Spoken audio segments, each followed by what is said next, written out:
इस वक्त की एक बड़ी खबर आपको दिखाते हैं परभणी से। परभणी में संविधान के अपमान पर बवाल हो गया है।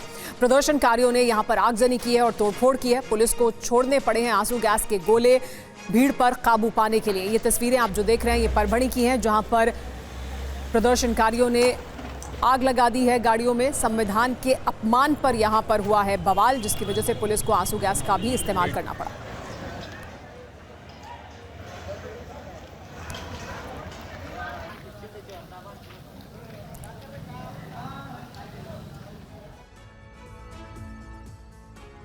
और परभणी में हुई हिंसा के बाद संजय जाधव जो कि सांसद है, उन्होंने टीवी 9 से बातचीत की है और बातचीत में उन्होंने क्या कहा है आइए आपको सुनवाते हैं।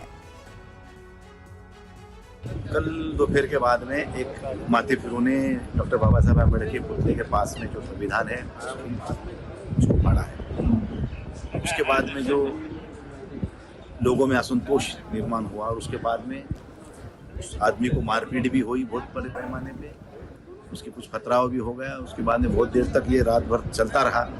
आज फिर सवेरे बंद का ऐलान किया गया। बंद के ऐलान के माध्यम से जब युवाओं लोग रास्ते पे उतरे और उनके हाथ से जो खतरा होगा ये होगा कि तो पहले जो भी इंसिडेंस हुआ है वो तो निंदनीय है, उसकी निंदा जितनी की जाए उतनी कम है। आखिर हुआ क्या था जिसके बाद लोग इतने हिंसक हो गए, देखते हैं इस रिपोर्ट में। महाराष्ट्र के परभणी में संविधान के अपमान को लेकर कल से चल रहे विरोध प्रदर्शन के बीच हिंसा भड़क गई। आज दोपहर प्रदर्शनकारियों ने कई इलाकों में आगजनी की। हालात काबू करने के लिए पुलिस को आंसू गैस के गोले छोड़ने पड़े। प्रदर्शनकारी संविधान का अपमान करने वालों को फांसी देने की मांग कर रहे हैं। दरअसल कल किसी उपद्रवी ने परभणी रेलवे स्टेशन के पास BR अम्बेडकर की प्रतिमा के पास रखी संविधान की प्रतिकृति को क्षतिग्रस्त कर दिया, जिसके बाद आगजनी और पथराव हुए। इसके विरोध में कई संगठनों ने शहर में बंद की अपील की थी। बंद के दौरान अचानक लोग भड़क गए। उपद्रवियों ने कई जगहों पर आगजनी शुरू कर दी। प्रदर्शनकारियों ने कई जगहों पर पत्थरबाजी भी की।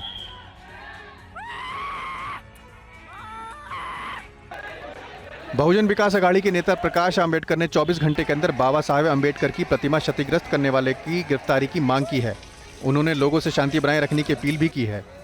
वहीं प्रदर्शन के वजह से परभणी नांदेड़ हाईवे पूरी तरह से घंटों ठप रहा। महाराष्ट्र की परभणी में संविधान के अपमान को लेकर हिंसा पर सियासी बयानबाजी भी तेज हो गई है। हमारी मांग ये है कि भाई उसको कठोर उनके ऊपर कार्रवाई होनी चाहिए। उसके साथ साथ उनके पीछे किसका राज है।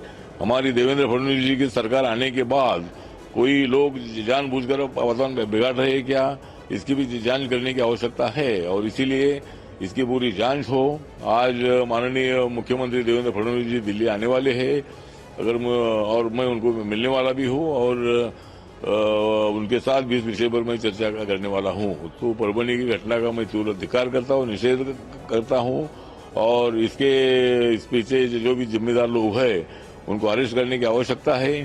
परभणी में जो हिंसा हुई है देखना पड़ेगा कि जब से ये सरकार आई है महाराष्ट्र में तब से हर जगह पर इस प्रकार की घटना हो रही है।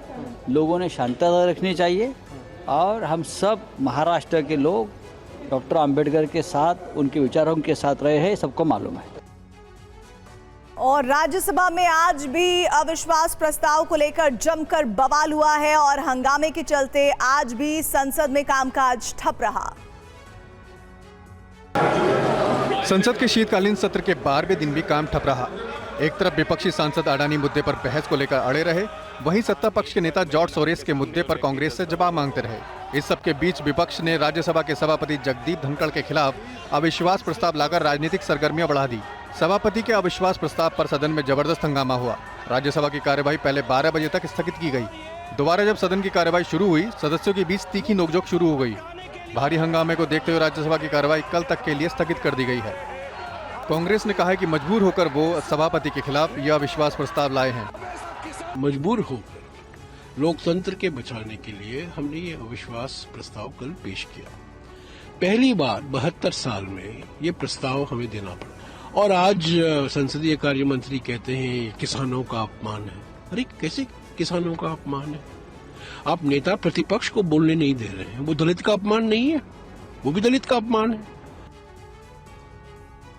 और राज्यसभा के सभापति के खिलाफ इंडिया ब्लॉक के अविश्वास प्रस्ताव पर कांग्रेस अध्यक्ष मल्लिकार्जुन खड़गे ने कहा है कि विपक्ष की आवाज दबाई जा रही थी, इसलिए अविश्वास प्रस्ताव लाना पड़ा।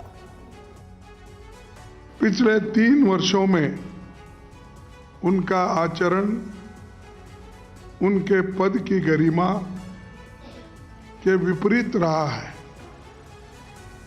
कभी वे सरकार के तारीफ में कसीदे पढ़ने लगते हैं, कभी खुद को आरएसएस का एकलव्य बताने लगते हैं।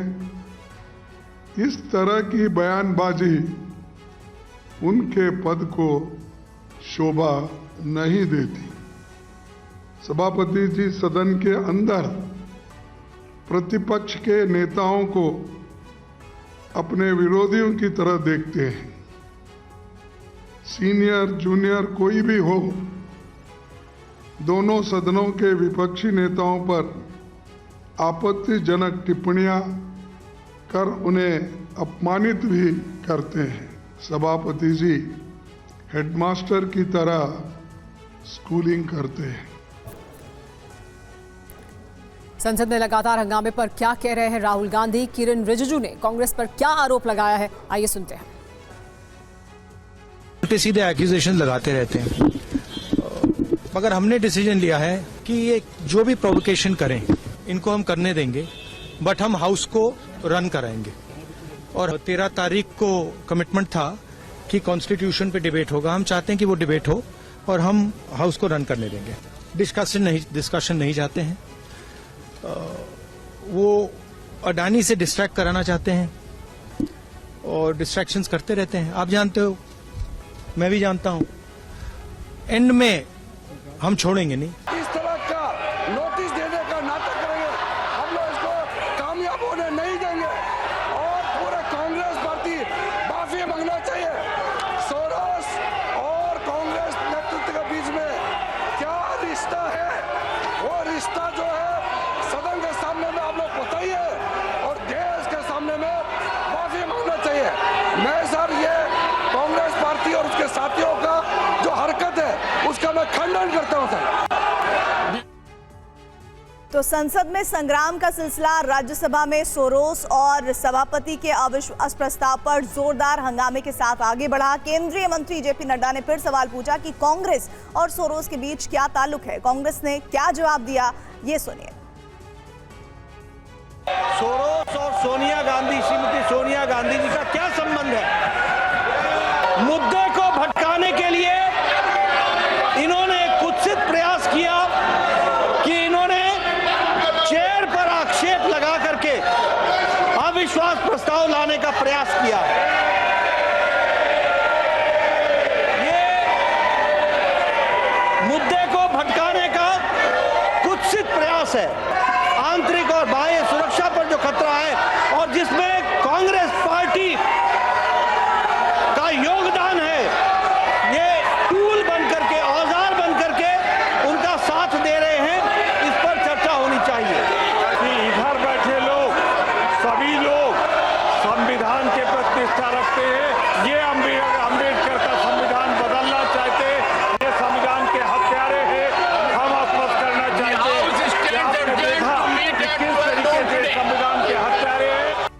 और ईवीएम को लेकर विपक्ष सुप्रीम कोर्ट जाने को तैयार है। कांग्रेस ने कहा है कि ईवीएम पर लोगों को विश्वास नहीं है। वहीं बीजेपी ने कहा कि कांग्रेस जब भी सुप्रीम कोर्ट जाती है उसकी फजीहत होती है।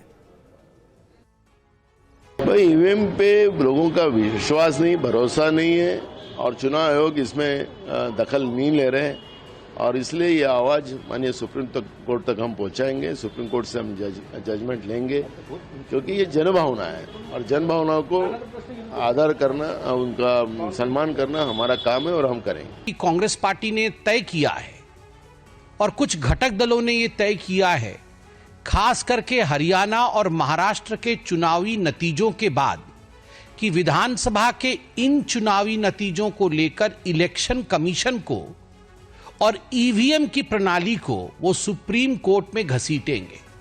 कि कांग्रेस पार्टी बार बार सुप्रीम कोर्ट ईवीएम को लेकर जाती है और बार बार पटखनी खा के आती है। बी, इलेक्शन कमीशन को सुप्रीम कोर्ट में खींचने की कोशिश की है, वहीं अगर फजीहत किसी की हुई है तो वो कांग्रेस पार्टी की हुई है।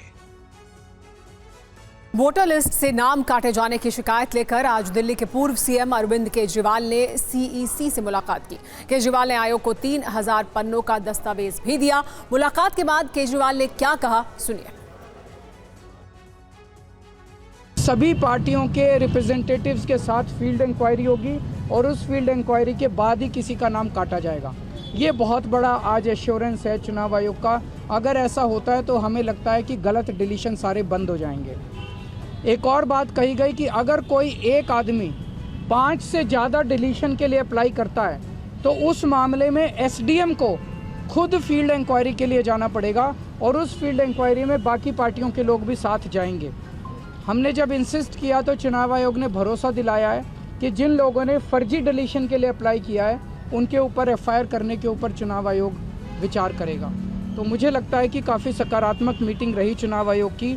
जो आज एश्योरेंसेस चुनाव आयोग ने दिए हैं, अगर ये सारे एश्योरेंसेस पूरे हो जाते हैं तो मैं समझता हूँ कि दिल्ली के लोगों को फिर मास डिलीशंस की जो एक चिंता है वो चिंता करने की ज़रूरत नहीं पड़ेगी। संज्ञान में खुद से लेके चुनाव आयोग करेगा, आप लोग की तरफ से किया जाए? हमने सारा डेटा, मैंने कहा 3000 पेजेस का डेटा हम देके आए। और अभी स्मार्ट इंडिया हैकाथॉन में प्रधानमंत्री मोदी बोल रहे हैं, सीधे आपको लेकर चलते हैं वहीं। को इवॉल्व करने की प्रक्रिया है। ये हमारे प्रो पीपल गवर्नेंस मॉडल का हिस्सा है। साथियों, अगर हमें दुनिया की इकोनॉमिक सुपर पावर बनना है तो हमें इकोनॉमी के नए सेक्टर्स पर खूब काम करना होगा। आज भारत डिजिटल कंटेंट क्रिएशन से गेमिंग तक कई ऐसे सेक्टर्स में आगे बढ़ रहा है जो 10 साल पहले तक बहुत इवॉल्व नहीं हुए थे। आज भारत कैरियर के नए रास्ते भी बना रहा है, युवाओं को नए रास्ते तलाशने और उन पर प्रयोग करने के अवसर भी दे रहा है। युवाओं की क्यूरियोसिटी और कन्विक्शन को समझते हुए सरकार उनके इंटरेस्ट को बढ़ावा दे रही है। सरकार रिफॉर्म्स करके उनके रास्ते से रोड़े हटा रही है।